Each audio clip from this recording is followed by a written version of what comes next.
Je suis Eugénie Bacot, je suis photographe indépendante. Et moi, je suis Anne-Laure Pinault, je suis journaliste pigiste. Et avec Eugénie, donc, on est parti en Californie en juillet 2019 pour Géo, travailler sur les cow-boys et les cowgirls.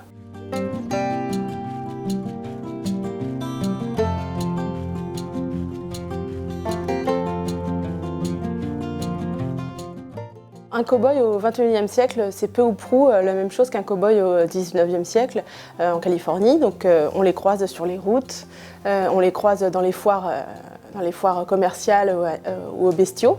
Peu de choses ont changé visuellement. Il y a toujours le jean, toujours la chemise, toujours le lasso et le cheval évidemment. Mais c'est dans la pratique de son travail que beaucoup de choses ont changé. Il est fini le temps où les cow-boys et les cowgirls peuvent se suffire en fait, à l'élevage des vaches. Donc la plupart du temps, ils diversifient leurs activités aussi pour rentabiliser leurs terres qui valent de plus en plus cher. Donc certains d'entre eux choisissent la culture, par exemple des fruits secs, des amandes, des pistaches.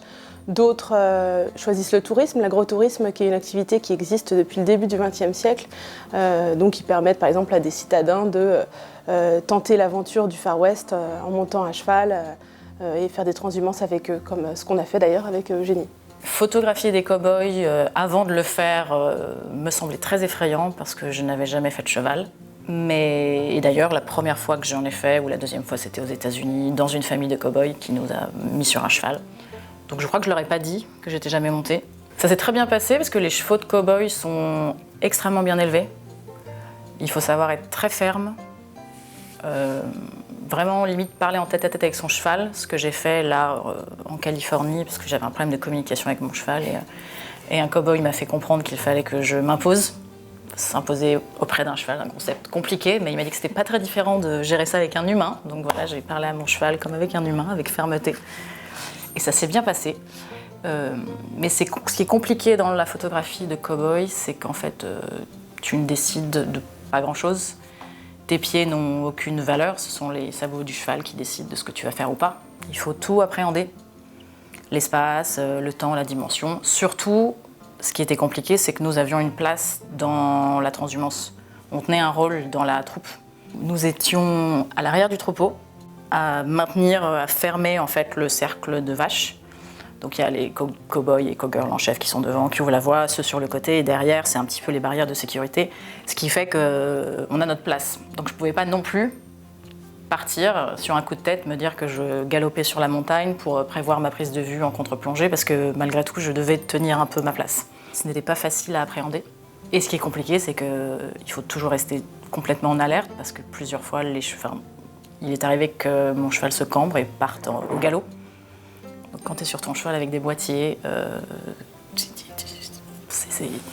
une fois de plus, tu ne décides pas de grand-chose et c'est pas forcément évident.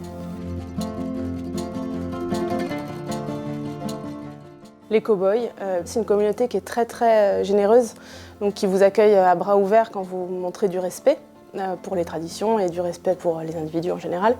Donc on a été invités dans les familles, on a partagé les repas, on a discuté beaucoup avec eux, parfois de politique, ce qui pouvait être un peu compliqué parfois.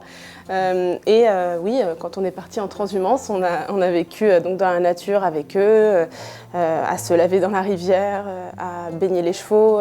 Donc c'était très immersif comme reportage. Le premier jour chez la cowgirl avec qui on a fait la transhumance, on a fait une petite sortie pour aller récupérer une vache.